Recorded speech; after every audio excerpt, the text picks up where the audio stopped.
Kanalımızda ko'pchilik uchun lazzi tayyorlash usulini, ya'ni qurg'oq qurilgan ochiq to'xo go'shtining tayyorlash usulini o'rgatib qo'yamiz. Endi tuvandagi bosqichlar bilan bir-birlab tanishib chiqaylik. Oldi bilan biz to'xo go'shtini to'g'rab parchalab olamiz, shundaqla xurishlarimizni tayyor qilib olamiz. Birinchi bo'lib biz qachiga to'xo go'shtini yumush holatda silib olamiz. Buning cho'ng kichikligini to'g'irgan vaqtda mushunchalik cho'nglikda to'g'rirsanglar bo'ldi. Undan keyin biz bunga tuzdan bir qo'shib qo'yamiz. Tuzdan bir qo'shib qo'yib bo'lgandan keyin vushansin, oq mushlarni qo'yamiz. Undan keyin jangyudan 2 qo'shib qo'ysanglar bo'ldi.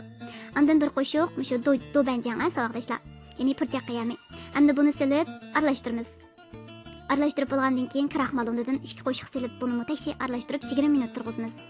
20 minut ta'mlantirib turg'izgandan keyin endi qozonni qizitib, mayni qo'yib qizitib olgandan keyin shu lazimizni solamiz. Birinchi bo'lib qizil lazimizni silib, mushu holatda aralashtiramiz. Qaranglar, mana mushu holatda bo'ldi. Biroq bakmo o'tni kuchli qilib buni qop-qora holatda qilib etmaymiz. Mushunchalik pishgandan keyin biz buni ip qo'yamiz. Ayrim taqsimimizga elib olamiz. Undan keyin endi biz buningga to'xo go'shtini solamiz. To'xo go'shtini solgan vaqtda diqqat qilgan nuqta bo'lsa, shuningdek biz buni chaplashib qolishini oldini olamiz. Bir-birisiga chaplashib, munak bo'lib qolishini oldini olib, shunday aralashtirib turamiz. Undan keyin bu bir xil sag'rib pishidi. Bunimi o'tni ishtik qilib, qop-qora qilib etishga bo'lmaydi, cho'qim shunday siyriq holatda pishgan vaqtda biz buni elib olamiz. Qaraydigan bo'lsanglar, shunday churik holatda pishib chiqadi.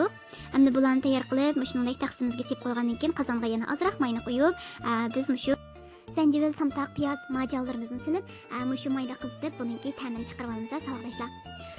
Undan keyin endi to'xo go'shtimizni solamiz. To'xo go'shtimizni silib, bu dori-darmoqlarimizning ta'mini buni sindiramiz.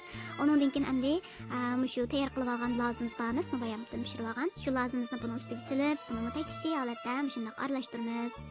Endi bularni shunday aralashtirsak, ta'mi go'shtga singib, intayin bir xil xushbiroq ham ochiq, noyti, mezlik bo'lgan puruq chiqadi. Endi buni qozonda shunday aralashtirib, hamma yeriga tekshi qilib lazimki ta'mini sindirishga boshlaymiz, savoqdashlar. Buni cho'qim shunday to'xtamay aralashtirib bersak yaxshi bo'ladi. Qaranglar, mana bu holatda chiqadi. Endi buni aralashtirib bo'lgandan keyin oxirida biz yana bunga tuzdan bir qo'shiq, anadagi shakardan intayin oz miqdorda solamiz, savoqdashlar. Silib buni aralashtirib, tuz bilan shakarninki shu ta'mini ham yeriga tekshi holatda sindiramiz. Bu birligiga tushib qolsa bo'lmaydi, shunga buni yaxshi aralashtirib beramiz. Undan keyin chiroyli bo'lgan taqsilarimizga silib, iste'mol qilishga boshlasak bo'ldi. Qaranglar, shunchalik o'xshagan lazzilarimiz tayyor bo'ldi. Hammalarninki darsimiz orqali o'rganib, o'z